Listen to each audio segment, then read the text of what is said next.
सिर्फ मनोरंजन मोबाइल, सिर्फ मनोरंजन ना कवि का धर्म कर्म होना चाहिए, उसमें उचित उपदेश का भी मर्म होना चाहिए।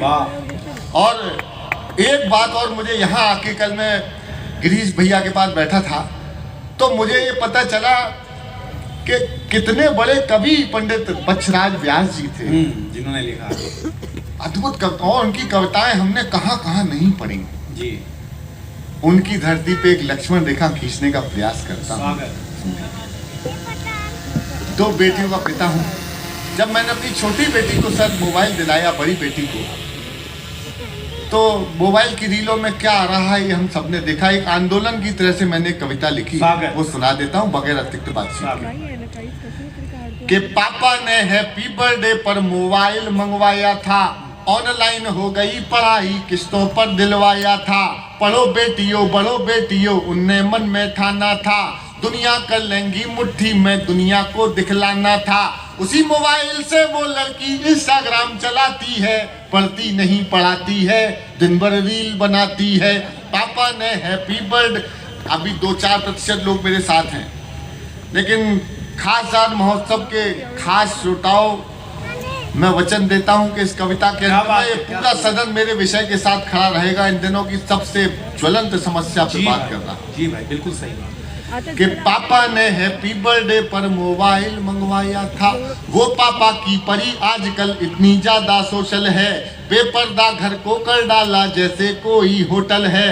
शहजादी पाकर आजादी आसमान में झूल गई, इतनी ज्यादा बोल्ड हो गई संस्कार ही भूल गई। हाथों से दिल कभी बनाती, टैटू कभी दिखाती है, किसी आइटम गर्ल के जैसे ठुमके खूब लगाती है। पढ़ती नहीं पढ़ाती है, दिन भर रील बनाती है। पापा ने हैप्पी बर्थडे पर मोबाइल मंगवाया। एक पंक्ति कविता पूरी अभी तक की जितना मैंने पढ़ा उसमें पहली कविता जैसी पंक्ति आ रही है, समझ जाए तो बता दें। पढ़ती नहीं पढ़ाती है, दिन भर रील बनाती है, बाकी सब खुल्लम खुल्ला पर मोबाइल में लॉक लगे। इतना कमजोर समर्थन नहीं चाहिए। अच्छी बात है, वाह वाह वाह। कि बाकी सब खुल्लम खुल्ला पर मोबाइल में लॉक लगे। कोई मोबाइल छू ले तो उस लड़की को शौक लगे। मम्मी पापा जिससे हफ्तों बातें ना कर पाते हैं, मम्मी पापा जिससे हफ्तों बातें ना कर पाते हैं। रोज हजारों मैसेज उसको गुड मॉर्निंग के आते हैं, गुड मॉर्निंग का उत्तर देते गुड नाइट हो जाती है। पढ़ती नहीं पढ़ाती है, दिन भर रील बनाती है। पापा ने हैप्पी बर्थडे पर मोबाइल मंगवाया। भाई बस धन्यवाद, ऐसे ही सुनना था आप लोगों को। Thank you thank you. उसके कुछ फॉलोवर जैसे मैं खाने के रिंद हुए, ना जाने कितने बुढ़ों के ठीक मोतियाबिंद हुए। मैं हाथ जोड़ के माफी मांगता हूँ, मेरी माँ सदस्य नारियां बैठी हैं। ये पंक्ति बहुत गंदी पंक्ति, अश्लील पंक्ति, वाहियात पंक्ति थी, लेकिन जरूरी है पढ़ना, क्योंकि ये सच है। कुछ बच्चियां हैं, सब नहीं यहाँ बैठी है, कहीं भीड़ में हमारी बहन श्रद्धा शौर्य, क्या तेवर है उस बच्ची का। रीलें बनाओ तो ऐसी बनाओ, लेकिन इतनी गंदी रीलें बन रही साहब। और 18-20 साल की बच्चियां हैं, गंदी रीलें, और देख रहे हैं 60-65-70 साल तक के बुजुर्ग, क्योंकि आ रहे हैं एल्गोरिदम में। भाई वो उनकी बेटी जैसी है, नातिन जैसी है, लेकिन देखने का दृष्टिकोण नहीं है, क्योंकि अब्यूज में व्यूज जुड़े जा रहे हैं। और दुख के साथ कहता हूँ, समर्थन बढ़ाना, कविता आगे बढ़ाऊंगा। 40, 45, 50 साल तक की कुछ घरेलू महिलाएं, सब नहीं, कुछ इतनी गंदी रीलें बना रही हैं। और देख रहे हैं हमारे 18 साल 16 साल के बच्चे, वो उनकी माँ जैसी है, बुआ जैसी है, बड़ी बहन जैसी है। दृष्टिकोण नहीं है, क्योंकि बना ही अश्लीलता में व्यूज पाने के लिए है। इसलिए इसके खिलाफ एक युद्ध खड़ा किया, एक आंदोलन खड़ा किया है। मेरा मन देते रहिएगा, सुनिए कि उसके कुछ फॉलोवर जैसे मैं खाने के रिंद हुए, ना जाने कितने बुढ़ों के ठीक मोतियाबिंद हुए। एक फॉलोवर ऐसा था जो सबसे पहले आता था, तारीफों के पुल बांधा करता था, नहीं लजाता था। उसकी तारीफों से लड़की फूली नहीं समाती है, पढ़ती नहीं पढ़ाती है, दिन भर रील बनाती है। पापा ने हैप्पी बर्थडे पर मोबाइल, कविता टर्न ले रही है, सुन। क्या बात है भाई। उसके कुछ कि आखिर एक मिस कॉल में चिड़िया फंस गई जाल में, उसे मिल गया शहजादा, प्यार बढ़ा इतना ज्यादा, लांग गई वो घर की देहरी, सोचा किस्मत जाग गई, आखिर अपने ऑनलाइन प्रेमी के संग में। अब घर वाले ढूंढ रहे हैं कहीं नजर नहीं आती है, दुनिया वाले सोच रहे हैं लड़की रील बनाती है, पापा ने हैप्पी बर्थडे पर मोबाइल मंगवाया था। क्या कहने, थोड़ी माँ की ममता छोड़ गई दिल पर, बिल्कुल एक सत्य घटना को मैं पिरो रहा हूँ।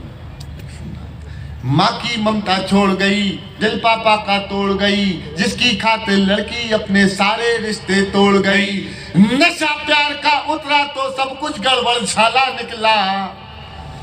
श्रद्धेय गडकरी जी यहाँ आए थे मंच पे और यहाँ से जाते समय कह के आए थे कि कोई बंदिश नहीं है, खुल के बोलना। मैं खुल के बोल रहा हूं और नागपुर वालों पहली बार अब खुल के बोल रहा हूं। ऐसी कविताएं लिखने से, ऐसी पंक्तियां लिखने से हो सकता है मेरे 10-20 कवि सम्मेलन कम हो जाए, कुछ लाख रुपयों का नुकसान हो जाएगा माननीय, लेकिन इस 2 बेटियों के पिता ने किसी एक बेटी का जीवन बचा लिया तो मेरा कवि होने का जन्म सफल हो जाएगा। इसलिए हम पूरी हिम्मत के साथ बोलेंगे, जो सही है वो बात बोलेंगे, चाहे वो हम कलम के बेटे हैं, कैसे हम दिन को रात बोलेंगे। चौथी पंक्ति में या तो एक भी हाथ की ताली नहीं, वाह भाई, तो समर्थन उठाना तो नागपुर मेरे साथ खड़े हो जाना। सुनना, दिन भर रील बनाती है, माँ की ममता छोड़ गई दिल पापा का तोड़ गई, जिसकी खातिर लड़की अपने सारे रिश्ते तोड़ गई, जिसकी खातिर लड़की अपने सारे रिश्ते तोड़ गई, नशा प्यार का उतरा तो सब कुछ गड़बड़ झाला निकला, आखिर में वो शहजादा कोई पंचर वाला निकला। वाह वाह वाह वाह, अच्छी बात, इधर वालों जरा उठाओ हाथ, जरा दोनों हाथों से। मैं तालियां बजा के मनोरंजन नहीं कर रहा हूं, मैं समर्थन के हाथ मांग रहा हूं। अब उसको अपने पापा की याद बहुत तड़पाती है, दुनिया वाले सोच रहे हैं लड़की रील बनाती है, पापा ने हैप्पी बर्थडे पर मोबाइल मंगवाया था, थोड़ी सी नादानी में आ गया ट्विस्ट कहानी में, थोड़ी सी नादानी में आ गया ट्विस्ट कहानी में, जो पापा का सपना थी पहले जैसी अब ना थी, यही शहर के पास मिली, यही शहर के पास मिली, यही शहर के पास मिली, बड़ी नहर के पास मिली, वो पापा की परी मिली, सूटकेस में भरी मिली।